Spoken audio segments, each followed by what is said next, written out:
Assalamualaikum warahmatullahi wabarakatuh. Perkenalkan, saya Hila Sofaulia dengan NIM 02475 dari kelompok A10.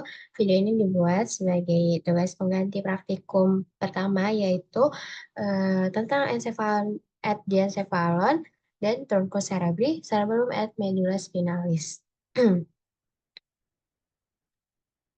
Jadi, yang pertama,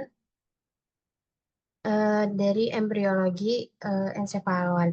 Jadi dibagi jadi prosencephalon, mesencephalon, dan juga robencephalon. Prosencephalon berkembang menjadi telencephalon dan juga diencephalon.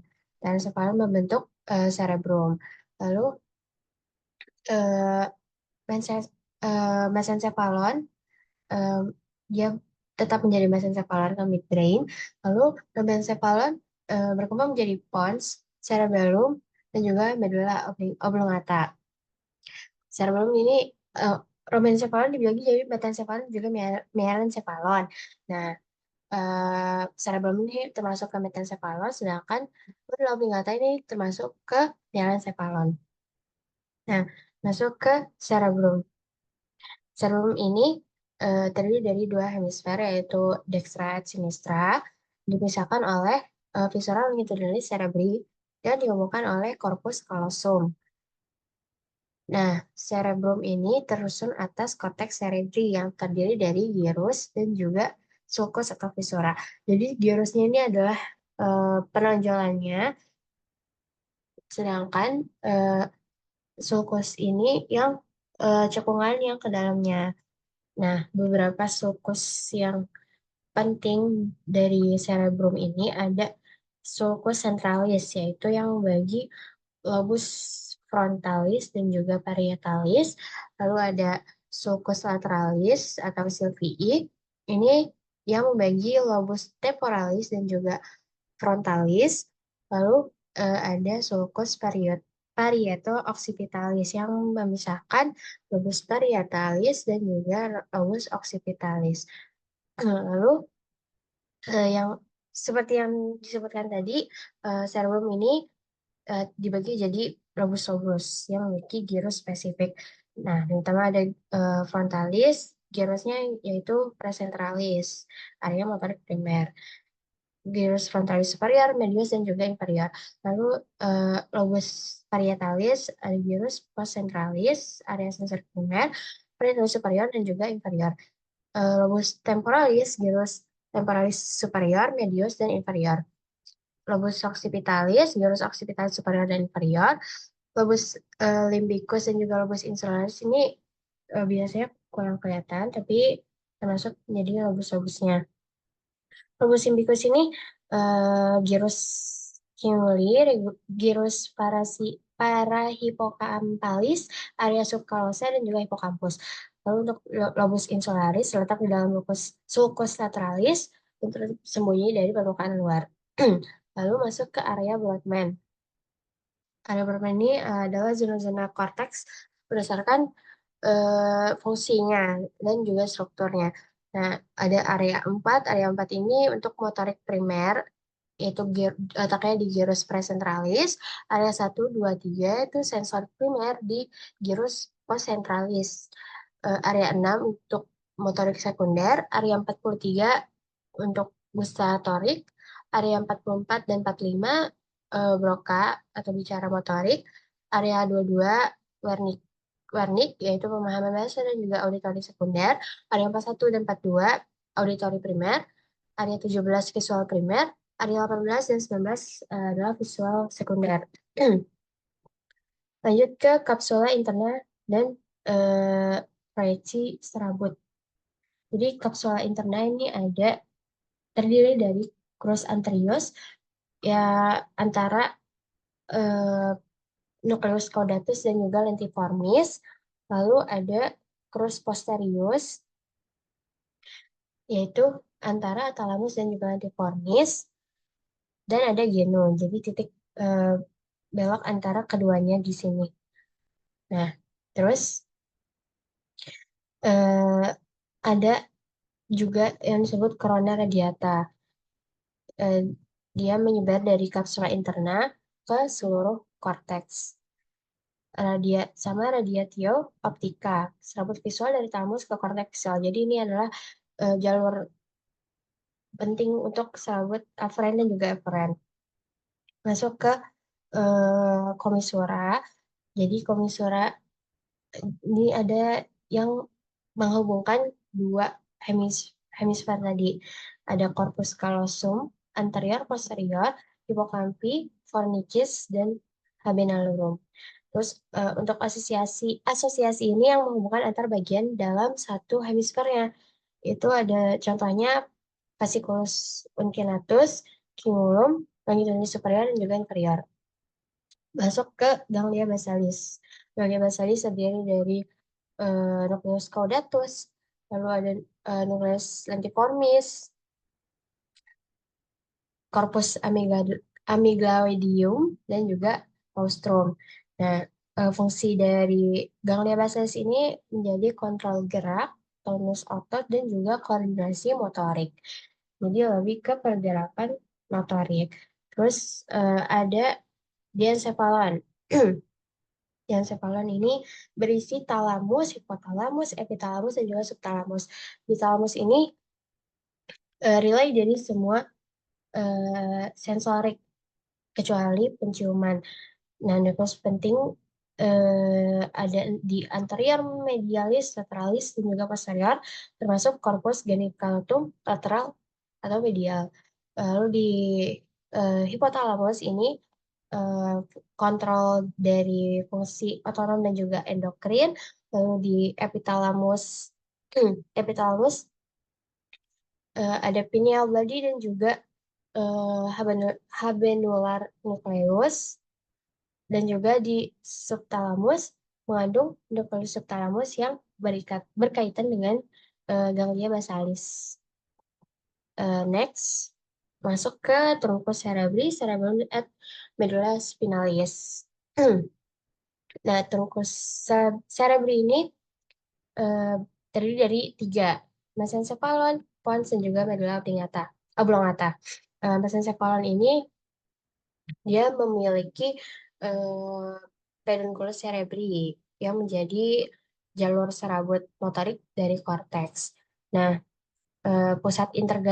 di mesencephalon ini terdapat pusat integrasi dari penglihatan juga pendengaran. Penglihatan itu di colliculus superior, sedangkan colliculus inferiornya ini menjadi refleks dari auditorinya. Nah, eh, mesencephalon juga menjadi tempat dari lokasi atau tempat nukleus dari nervus 3 dan juga nervus 4. Lalu masuk ke pons. Pons dibagi menjadi dua. Ada dua pars. Yang pertama ada pars basilaris di bagian anterior dan juga pars tegmentalis di bagian posterior. Pars basilaris ini menjadi tempat jalur motorik keluar. Sedangkan pars tegmentalis ini menjadi berisi nuklei saraf cranialis dan formatio reticularis. Lalu ada yang disebut sulcus basilaris menjadi tempat-tempat arteri basilaris di situ. Lalu pons ini menjadi tempat keluarnya saraf-saraf cranialis dari nervus 5 sampai nervus 8. Lalu ke medulla oblongata, ini bagian kaudalnya dari batang otak. Nah, ada yang disebut decussatio pyramidalis. Dan sini adalah tempat penyelangannya tractus corticospinalis. Nah, struktur penting dari medulla oblongata ini ada yang disebut nucleus ambiguus. Nah, itu menjadi motorik dari nervus 9, 10, 11, lalu juga ada nucleus tractus solitarius, menjadi sensorik dari nervus 7, 9, dan juga 10. Lalu ada nucleus dorsalis, nervus 10, atau nervus vagus. Lalu ada nucleus nervus 12 atau nervus hypoglossus. Nah, eh, medulla oblongata ini menjadi tempat keluarnya saraf kranial juga, yaitu saraf nerv atau nervus dari nervus 9 sampai nervus 12. Ini dari medulla oblongata. Nah, masuk ke cerebellum. Cerebellum ini dia bertanggung jawab menjadi koordinasi gerakan, keseimbangan, dan juga tonus otot. Terdiri dari 3 bagian, yaitu arteria cerebellum atau flocolunodularis yang berfungsi sebagai keseimbangan yang berisi nucleus fastigius. Lalu ada paleocerebellum atau lobus anterior. Ini tonus otot fungsinya dan berisi nucleus emboliformis dan juga globulus. Terus globulosus yaitu ya udah. Terus habis itu ada neocerebellum yang menjadi lobus posterior gunanya untuk koordinasi motorik yang berisi nucleus dentatus. Nah, lanjut ke medulla spinalis. Medulla spinalis ini bisa dilihat dari struktur eksternal juga internal. Eksternalnya ada viscera mediana anterior. Di bagian anterior ada viscera, ada cekungan gitu. Terus habis itu itu disebut viscera mediana anterior di bagian tengahnya. Terus di belakangnya disebut sulcus mediana posterior.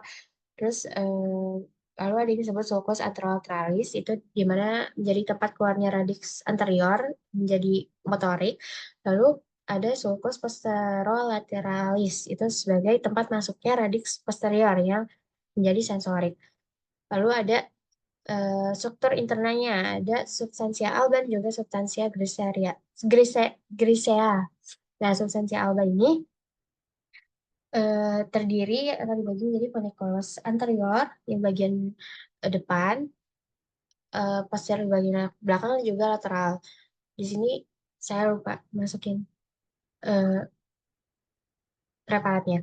Terus abis itu untuk substansia grisea itu yang di dalamnya dia tuh bentuknya kayak kupu-kupu atau kayak H gitu. Nah ini isinya ada badan sel saraf. Terus abis itu dia ada dibagi jadi kornu anterior, posterior juga lateral. Nah, anterior itu buat motorik, terus sedangkan yang posterior itu buat sensorik. Terus abis itu di tengah-tengah di dalam sini di tengah-tengahnya ada yang disebut kanalis centralis yang itu isinya LCS. Terus abis itu eh, medulla spinalis ini memiliki plexus-plexus. Dia tuh ada plexus cervicalis, dia dari C1 sampai C4, lalu ada plexus brachialis dari C5 sampai T1, plexus lumbalis dari L1 sampai L4, plexus sacralis L4 sampai S4, lalu ada plexus coccygeus dari S4 sampai coccygeusnya. Nah, medulla spinalis ini mungkin jalur saraf ya, misalnya ada tractus ascendant dan juga descendant. Nah, tractus descendant ini yang membawa impuls dari sensorik dari perifer ke sentral, sedangkan kebalikannya descendants ini dari membawa impuls motorik dari sentral ke perifer, dari otak ke otot atau ke organ. Nah, di situ termasuk si tractus corticospinalis. Nah, lanjut ke vaskularisasinya. Vaskularisasi dari semua itu tuh ada yang disebut circulus willis. Jadi dia tuh fungsinya untuk menjaga perforasi otak saat terjadi oklusi pada salah satu arteri besar. Contohnya misalkan kalau misalnya arteri karotis interna kiri tersumbat. Nah, supaya darah ke arteri cerebri media kiri bisa dimobilisasi oleh arteri komunikans posterior kiri atau arteri komunikans anterior di sisi kanan gitu. Nah, jadi sebelum itu kalau dari eh, otak ini dia dapat dari dua sistem utama yaitu arteri karotis interna dan juga itu di bagian anterior, sedangkan di posterior dari arteri vertebralis yang membentuk arteri basilaris. Nah, itu kan terhubung ke eh, circulus Willis tadi. Nah, habis itu arteri karotis interna ini bercabang jadi arteri cerebri anterior dan arteri cerebri media. Terus arteri vertebralis dextralis sinistra itu kan bergabung jadi arteri basilaris. Nah, ini bercabang menjadi arteri cerebri posterior. Bisa dilihat di sini, ini mereka bergabung. Nah, terus komponen dari circulus villus ini ada yang tadi disebutkan arteri cerebri anterior dextralis sinistra, terus habis itu arteri comunicatis anterior pergabungannya, habis itu arteri carotis interna, lalu arteri komunikasi posterior yang menghubungkan karotis internal dengan cerebri posterior. Lalu ada arteri cerebri posterior. Nah, lalu untuk vaskularisasi dari medula spinalis, ya secara umum ada arteri spinalis anterior, berasal dari arteri vertebralis yang menyuplai 2/3 anterior dari medula spinalis, sedangkan sepertiga posterior dari medula spinalisnya di disuplai oleh arteri spinalis posterior yang berasal dari arteri vertebralis juga. Nah, eh, baik, itu saja yang bisa saya sampaikan. Terima kasih sudah mendengarkan. Wassalamualaikum warahmatullahi wabarakatuh.